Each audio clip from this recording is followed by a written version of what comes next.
It's an everyday thing. It's an everyday thing. It's an everyday thing when you let your nuts hang. Black people commit violent crimes at higher rates per capita than any other group in America. The majority of violent crimes are committed by white people, a minority by black people. But that percentage is much higher than the percentage of Americans who are black. And it's disproportionate relative to other groups. This is true.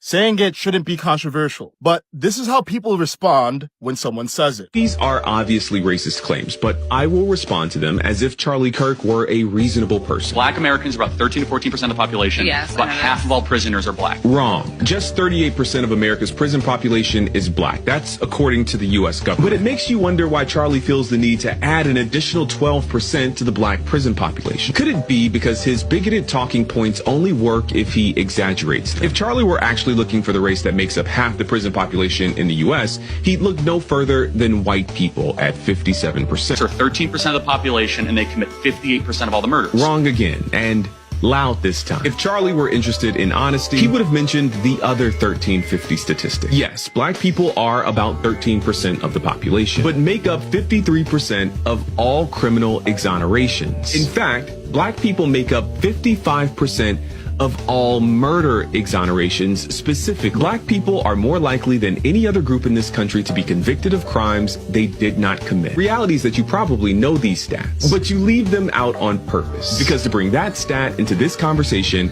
would make some people think. And that's the last thing a person like you wants. Charlie Kirk was wrong about the prison numbers, but part of Garrison's response is the problem with how we discuss taboo topics. Instead of acknowledging what's true and what's false, he dismisses the entire point. For example, Garrison cites data about wrongful convictions as if it disproves Charlie's claim. That chart shows that nearly 1,200 murder exonerations happened from 1989 to 2023. But there were almost 600,000 murders in that time frame. That's an exoneration rate of only 0.2%. Yes, black people are wrongfully convicted more often. That's a real problem.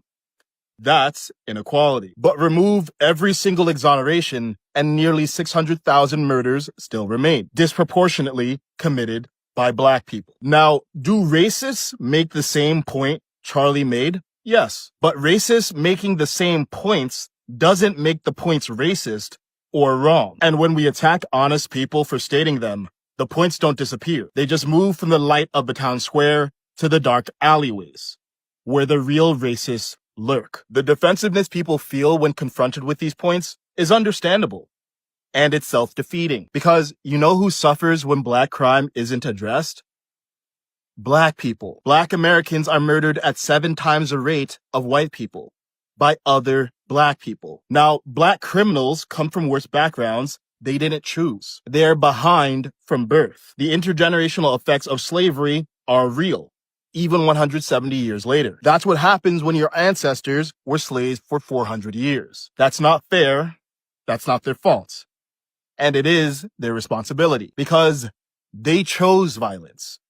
Other black people didn't. Ultimately, it falls on all of us to elevate the least of us. And to do that, we must be awake, both to what's bad about people's circumstances and what's wrong with their choices. And we should never shut down conversations about the truth, even when it's triggering, because we cannot solve problems that we refuse to see. I think Garrison's video is important. Some of his points I agree with, others I do not. I cover them all on my newsletter, including why his claim that we don't have the crime data is flawed. Go to the link in bio and drop your email to hear the full response.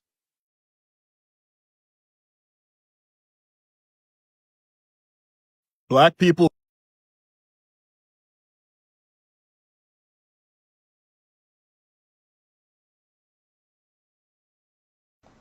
I'm gonna just say this.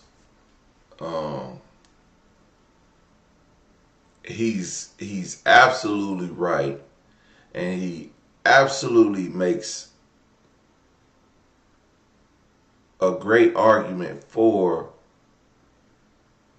why we need to stop arguing with people We need to stop arguing with people who are using us as talking points. We need to stop arguing with these people. Because everywhere in data, because if we go to data, I hate that. Oh, well, the statistics show that you do it. Talk to me as a person. I'm not a statistic. You know the first thing they say when some shit come down? Oh, you just gonna be another statistic. You know how that feels to a black man that just says you're just gonna, when you have a kid, you're just gonna be another statistic.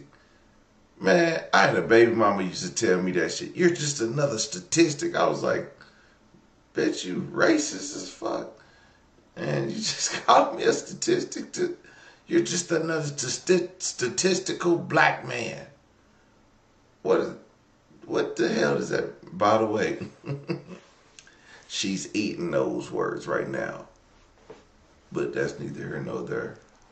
But at the same time,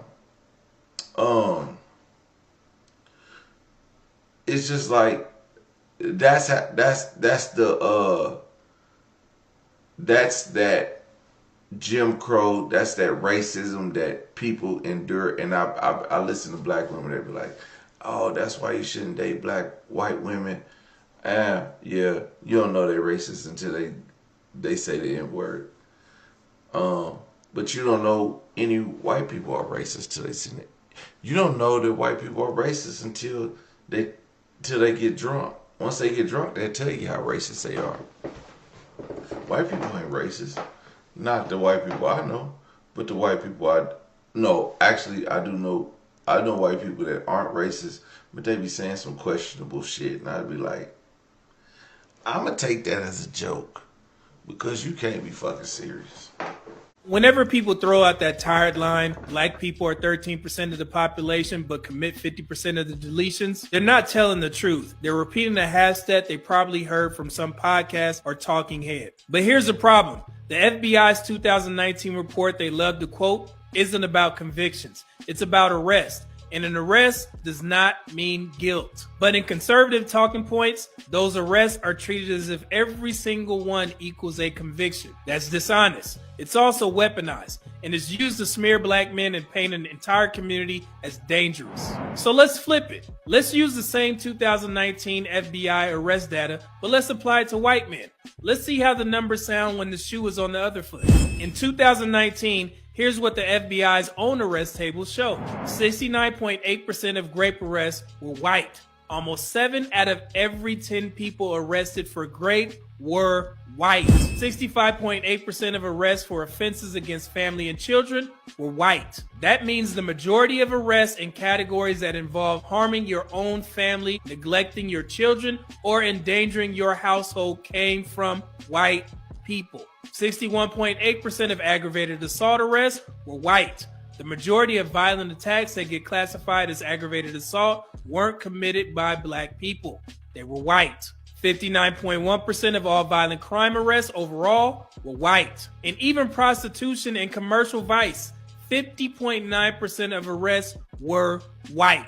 Now, if I use your same logic, the logic people apply to black men when they scream 50% of deletions, I could say, should women and children in America be afraid of white men? Should we warn our daughters that the biggest threat is white men since they dominate arrests in categories like rape, SA, and family offenses? That sounds extreme, doesn't it? It sounds offensive. It sounds like I'm trying to smear every white man in the country. And that's because I would be.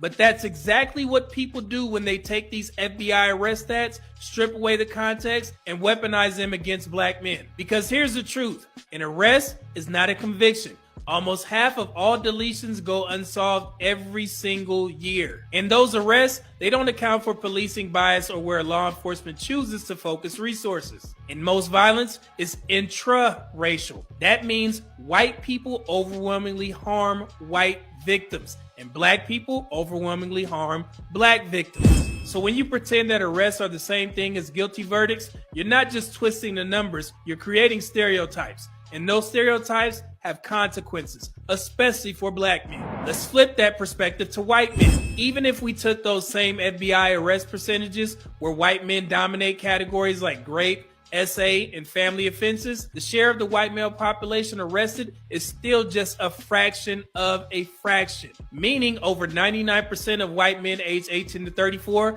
are not committing those crimes. So let me ask again, should women and children really be afraid of white men? Of course not. That would be ridiculous. But it's the exact same ridiculous logic that people accept when it's used against black men. So here's the bottom line. Arrests are not convictions. Half of deletions go unsolved every year. Most violence is intra-racial. If I wanted to smear white men, I could do it with the FBI arrest percentages, and I could make it sound convincing, but it will be wrong. And if it's wrong to do it to white men, then it's just as wrong to do it to black men. Because the 13% versus 50% claim isn't about truth. It's about fear. It's about control. And it's about weaponizing numbers to smear a community that deserves better, especially black men. Boy, y'all hate to hear numbers, but damn, that sounded that. Hey, FBI numbers, use them. Okay. See, this is why I don't agree with people like Charlie Kirk, because I'm gonna get to him tonight on my live tonight. We're gonna definitely tap into Charlie Kirk. We're gonna definitely tap in because people said, "Oh, he don't hate black people. He's not racist." Yeah. Okay. All right. He not, I guess.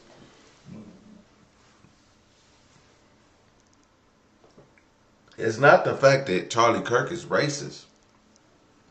It's that the racists think he's racist. In fact, the numbers that he used are to incite the racists to point fingers at black people for all the crime in America. When, okay, if a black person was to unalive a black person, even though this is the one fact I didn't like. He said it was so many unsolved unalivings.